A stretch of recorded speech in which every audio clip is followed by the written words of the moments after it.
Hi, this is Dwayne, and in the next 10 minutes, I'm going to teach you to play all the major chords.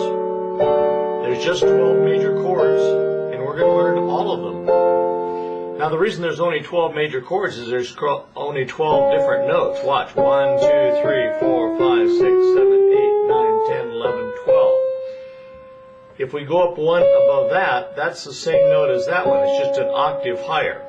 So the piano is set up so that there's like 7 octaves on the keyboard. 1, 2, 3, 4, 5, 6, 7. And if we just learn one octave, then we've learned it all. So there's 12 notes, and on each of those notes we can build a chord. Now a major chord is made out of the root, third, and fifth of a major scale. So let's look at what a scale is. A scale comes from the Latin word la scala, which means the ladder. It's a ladder of note that runs from one C up to the next C. Here's the C scale. See, it has 8 notes: octave, octavo, octopus. That's the C scale.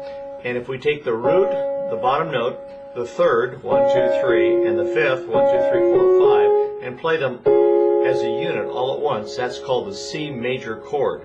That's the major chord for the key of C. Now that's easy to see on C, isn't it? Because it's all white keys. But it's not as easy to see on the other keys because there's some black keys intermingled. Okay? So let me explain to you that a major scale is always formed out of a whole step, and then a half step, followed by a whole step, and half step.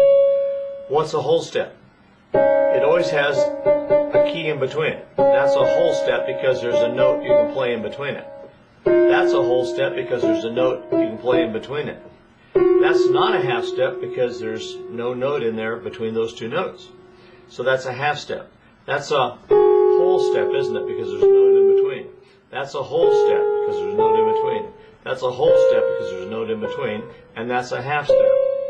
So the formula for a major scale, and this applies to all major scales in all time, so once you know this, you'll know it for life, is whole step, half step, whole step, half step. In other words, 2 whole steps, then a half step. 3 whole steps, and then a half step. Okay? That's the formula for a major scale. Whole, half, whole, half. Okay? And the same coming down.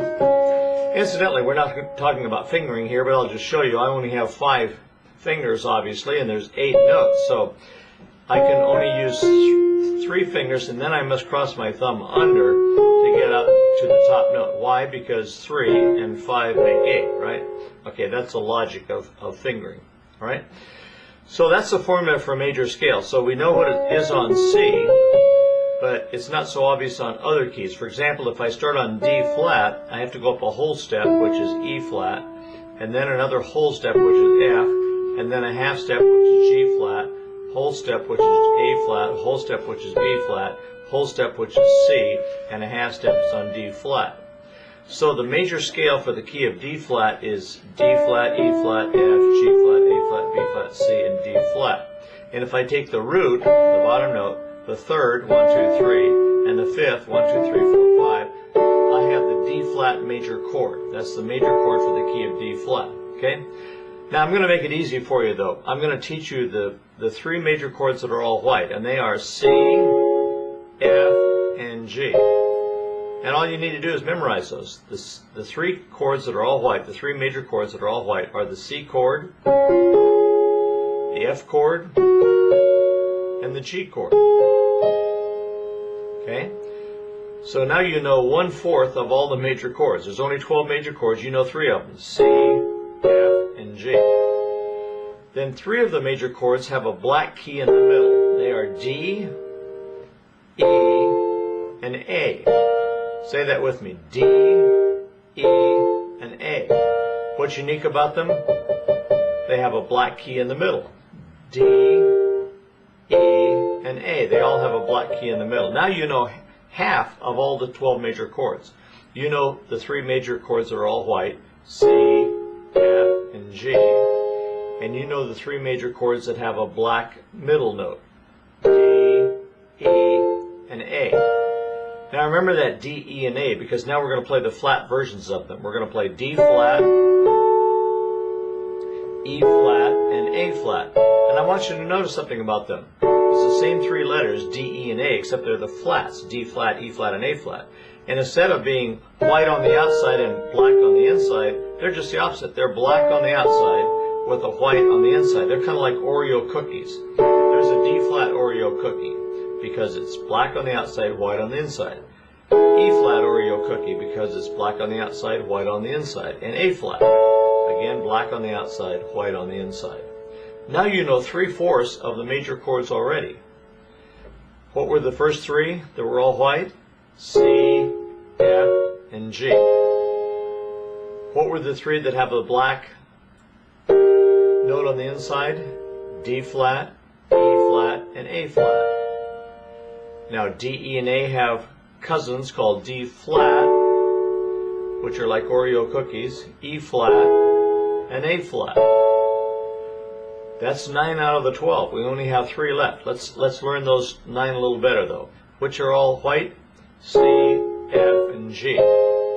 Which have a black third? D, E, and A. Which have a white third with black on the outside? D flat, E flat, A flat. Now, you at home, what you should do is play those rapidly as you can. Just play them over and over. C, F, G, D, E, A, D flat, E flat, A flat. C, F, G, D, E, A, D flat, E flat, A flat. And of course you can do it with the left hand. C, F, G. Remember this octave is just like that octave. So same notes. D flat, C, F, G, D, E, A, D flat, E flat, A flat. I could play them hands together, couldn't I? C, F, G, D, E, A, D flat, E flat, A flat.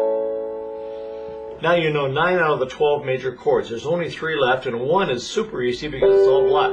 G flat. It's all black. No white keys in it. Okay? So that's real easy. That leaves 2, B and B flat. B is white, black, black. And B flat is black, white, white. They're mirror images too. White, black, black is B, and B flat is black, white, white. Okay? So now you know all 12 major chords. Let's take them in order. C, F, and G were all white. D, E, and A have a black third. D flat, E flat, and A flat are black on the outside, white on the inside, like Oreo cookies. One chord is all black, it's G flat, and then there's 2 that are mirror images, B, which is white, black, black, and B flat, which is black, white, white. Now I'm going to play them all 12 through slowly. C, F, G, D, E, A, D flat, E flat, A flat, G flat, B flat. I can do it on the left hand. C, F, G, D, E, A, D flat, E flat, A flat, G flat, B flat. I can play it hands together, and I hope you will too. C, F, G, D, E, A, D flat, E flat, A flat, G flat, B flat. By the way, you can use the fingers that are most comfortable for you, but try to keep your fingers in a kind of a curved parachute position, like a parachute came down and landed on the key. You don't want to play with flat fingers, that makes it real slow. So you can play faster if you can keep your fingers curved. And I like to use 1, 3, and 5, every other finger. There's some that are a little more awkward, like the B chord, you might want to use 1, 2, and 4. That's fine. Whatever works. Or 1, 3, and 5 is okay. Okay. Now, a chord is a chord, so that means the C chord is a chord whether I play it here, or there, or down there, or up here, or up there. In other words, I could play it all the way up and down the keyboard, couldn't I? All the notes of the C chord are C, E, and G, and they're repeated over and over again through those 7 different octaves. Okay. So the same thing is true of the D chord. I can play it all over the place. Also, I can turn chords upside down. Watch the C chord. If I take the bottom note C and put it on the top, it's still the C chord. It doesn't change into some other chord. It's like if I turned you and stood you on your head, you'd still be the same person. You wouldn't change. You wouldn't be a different person. Okay, you'd just be you upside down. And so I can turn the chord upside down again and play what's called the second inversion. Every time I turn a chord upside down, it's called an inversion. So that's the root position of the C chord, the first inversion of the C chord, the second inversion of the C chord, and now we're back to the root. So I could play root, first, second, root, first, second, root, first, second, root, first, second, till the cows come home and I could come back down, couldn't I? I could also break the chord up. Instead of playing it as a block, I could play broken chords, which are called arpeggios. C, E, G, tuck my thumb under, C, E, G, tuck my thumb under, C, E, G. And then I can come down, G, E, C, roll my hand over, G, E, C, G, E, C, G, E, C. I can do that with two hands, couldn't I?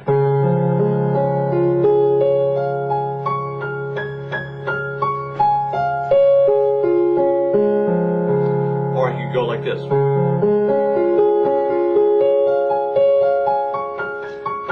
In other words, just replace a hand. There's lots of things I could do.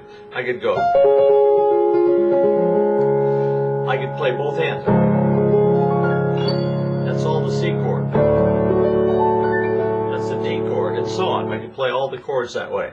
Now, once you know the major chords, you really have it made because you know all 12 major chords, and then to play minor chords, diminished chords, or augmented chords, or sixth chords, or seventh chords, or major chords, or ninth chords, or 11th chords, or 13th chords. It's just a matter of adding one note or changing one note, okay? Or two notes at a time sometimes. So it's very, very simple, but the first step is to master all 12 chords. So let's do it one more and then we're done, okay? C, F, G. Those are the major chords that are all white. The major chords that have the black third are D, E, and A. The major chords that are like Oreo cookies are D flat, E flat, and A flat. The major chord that's all black is G flat, and then the two mirror images are B and B flat. Okay, now you go to it and play those chords over and over again. Use them in both hands. Break them up and down the keyboards. Turn them upside down in inversions. Do whatever you want to do, but get really well acquainted with those 12 chords because they're the basis for all your future learning in chords. So thanks for being with me, and we'll see you again soon. Bye-bye for now. Break them up and down the keyboards. Turn them upside down in inversions. Do whatever you want to do, but get really well acquainted with those 12 chords because they're the basis for all your future learning in chords. So thanks for being with me, and we'll see you again soon. Bye-bye for now.